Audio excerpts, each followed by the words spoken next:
کہاں سے چھیڑوں فسانہ کہاں تمام کروں. میں خوش قسمت ہوں.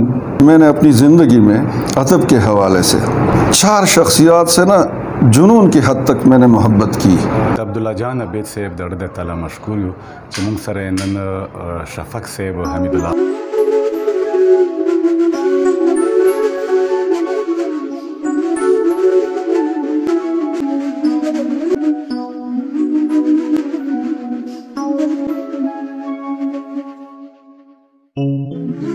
میں خوش قسمت ہوں کہ ایسے تقریب میں مجھے بھی 1-2 باتوں کا موقع ملا.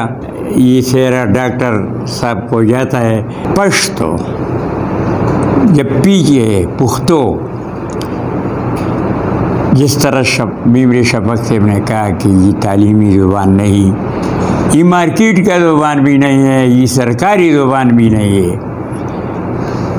تو سب سے پہلے تعلیم کا زبان پشتو ہونا چاہیے، کیونکہ مادری زبان جس زبان کا مادری زبان ہو اور بچہ مادری زبان پر عبور حاصل کرے تو وہ باقی زبان ہے اور تعلیم میں آگے جاتا ہے. معزز خواتین و حضرات، بات وہی ہے کہ مجھے تو ہوش نہیں، آپ ہی بتا دیجئے کہاں سے چھیڑوں فسانہ کہاں تمام کروں. اسکول سرٹیفکیٹ کے مطابق میری تاریخ پیدائش 1 جون 1946 ہے. پھر میری خوش قسمتی یہ کہ ایک ادبی علمی ماحول میں مجھے موقع ملا. خود عالم بھی نہیں ہوں، فاضل شخصیت بھی نہیں ہوں، ایک عام لکھنے والا ہوں، عام شعر کہنے والا. لیکن وقتاً فوقتاً ہمارے اکابرین نے خلوص دل سے ہماری حوصلہ افزائی کی. اسی وجہ سے کچھ نہ کچھ پیش رفت ہم نے بھی کی ہے ادب کے حوالے سے. اردو میں بھی 1-8 مضمون لکھ لیتا ہوں، وہ بھی پشتو ادب اور پشتو کی قومی شخصیات کو اجاگر کرنے کے لیے، متعارف کرنے کے لیے. چنانچہ 1997 میں میری یہ کتاب منظر عام پر آئی تھی. اردو دان طبقے نے اس کی پذیرائی کی تھی، جبکہ پشتو ادیبوں نے عموماً کوئی گاس نہیں ڈالی. وہ کہتے تھے کہ انہوں نے اپنا امیج ڈیمیج کر دیا. میں کہا کرتا تھا کہ میری امیج کیا ہے، میری اوقات کیا ہے. میں تو پشتو ہوئی کی خاطر اسی کتاب کو میں نے شائع کی ہے تاکہ دوسرے لوگ بھی پشتو ادب سے واقف ہو جائیں، ان کی تخلیقات سے کچھ استفادہ کر سکیں. 2000 میں 12 افسانوں پر مشتمل پشتو افسانوں کا ایک مجموعہ چھپا تھا، سپوگمے. اس کی ایک کاپی بھی میرے پاس نہیں ہے. ایک کاپی تھی عبدالولی خان یونیورسٹی کے ایک اسٹوڈنٹ ریسرچ پیپر میمر شفق کے حوالے سے تیار کر رہا تھا، تو وہ کتاب وہ ساتھ لے گئے، پھر واپس کرنا بھول گئے.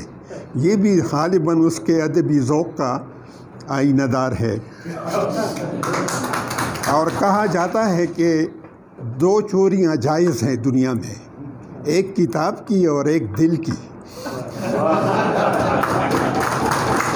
د عبدالله جان عبید صاحب د ډېر تعالی مشکور یو چې موږ سره نن شفق صاحب، زاهد صاحب، سرور خټک صاحب او احمد صاحب مخامخ کړه. نن چونکې د ایم فل سکالران راغلي وو، د دې میډ ټرم ایگزام وو، نو هغې سلسله کې عبید صاحب خامخا لازماً موږ سره یو ادبي شخصیت مخامخ کوي. نو نن په اول ځل موږ سره شفق صاحب مخامخ کړ. شفق صاحب په ادبي دنیا کې یو لوی نوم دی. د هغه صرف شاعر نه دی بلکې یو استاد شاعر دی. هغه زموږ له سرمایه ده او موږ په ده فخر کوو.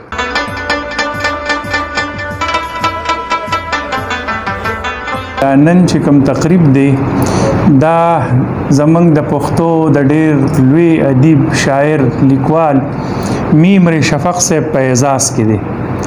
میم شفق صاحب موږ دا یو سلسله دلته شروع کړې ده چې د پاکستانی ژبو زمونږ د ټول ملک نه سکالرز راشي. نو موږ دا یو سلسله شروع کړې ده چې موږ ورسره د خپلو ژبې څومره چې دي، که هغه پنجابي ده، که سندي ده، که بلوچي ده، که براهوي ده، که پښتو ده او که نورې ژبې دي، د هغې سینیر ادیبان دلته راغواړو او موږ خپل سکالرز سره د هغې ملاقات کوو. نن د هغې په سلسله کې موږ میم شفق صاحب راغوستی. د میم شفق صاحب سره موږ عبدالحمید زاهد صاحب راغوستی او عبدالحمید زاهد صاحب د راغوښتو حواله دا وه چې په میم شفق باندې دومره اهم کتاب هغې لیکلی او مرتب کړی دی چې د هغې د موجودګۍ نه بغیر دا تقریب به نیمګړی و.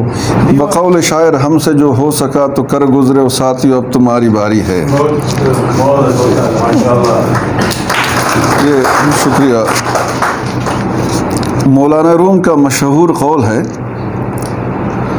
کہ خدا تک پہنچنے کے کئی راستے تھے، میں نے مخلوق کے ذریعے خدا تک پہنچنے کا راستہ چنا ہے. پھر ایسے لوگوں کے لیے اللہ تعالیٰ بھی فرماتے ہیں کہ میں جس سے راضی ہو جاؤں تو ان کی محبت لوگوں کے دلوں میں ڈال دیتا ہوں. شفق صاحب بھی اللہ تعالیٰ کا نیک بندہ ہے، ان کا محبت بھی اللہ تعالیٰ نے ہمارے دلوں میں ڈالا ہے اور وہ بھی جنون کی حد تک. د شفق رنگون اس کا عملی نمونہ ہے، عملی اظہار ہے. میں برملا کہہ دیتا ہوں آپ لوگوں کے سامنے. میں نے اپنی زندگی میں ادب کے حوالے سے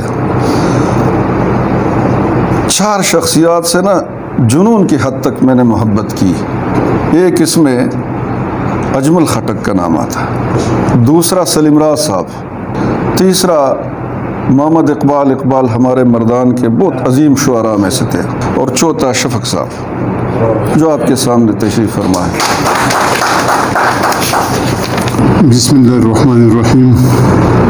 سب سے پہلے تو وہی رسمی بات کے میں شکریہ ادا کرتا ہوں، اس سے آگے کچھ نہیں کہتا ہوں. ایک بات کہوں گا کہ رسول کریم صلی اللہ علیہ وسلم کلکم ابناء آدم و آدم من تراب، اور شیخ سعدی فرماتا ہے بدی آدم اعضاء یک دیگرن کہ از آفرینی کی یک جوہرن. یہ بہت بڑی مطلب ہے کہ یہ تھوڑی دیر کے لیے بیٹھنا اور مختلف زبانوں کے اور مختلف علاقوں کے طالب علم اکٹھا بیٹھنا، یہ بہت بڑی بات ہے. اور اپنی کیونکہ انسان فطرتی طور پر اس طرح ہے کہ ان کے جذبات، ان کے احساسات، ان کی اچھائیاں اور برائیاں ایک جیسی ہوتی ہے.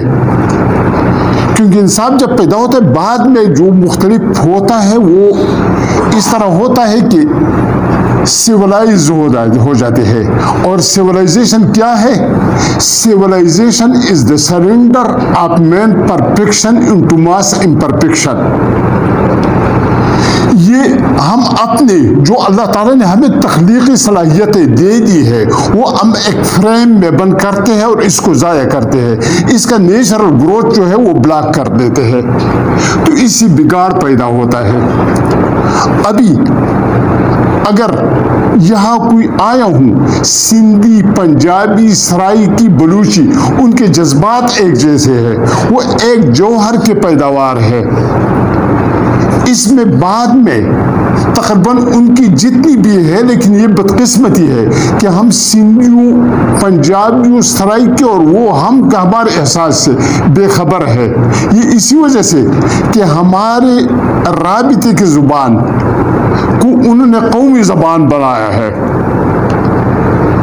ان کے قومی زبانوں کو اگنور کیا گیا ہے، اسی وجہ سے وہ رابطے میں نہیں آ رہے ہیں. کہ اگر ہمارے قومی زبانوں کا آپس میں اتصال ہوں تو انشاءاللہ اس سے ایک دوسرے کے جذبات سمجھ آئیں گے اور انسان کیا ہے. جس طرح مولانا روم کہتے ہیں کہ صرف جو آنکھیں ہیں وہ ہے اور دید ہے، باقی تو مطلب ایک گوشت اور ہڈی ہے. تو اب یہ نطق بات یہ تب سمجھ آئیں گی کہ مطلب کہ ہم ایک دوسرے کے احساسات کو تب سمجھیں گے کہ ہمیں بولنے کا اور اس کی مطلب کہ ادبیات کا مطالعے کا علم ہو. آپ لوگوں کا بہت بہت شکریہ، اور ٹائم میں آپ کا نہیں لیتا ہوں، میرا بھائی.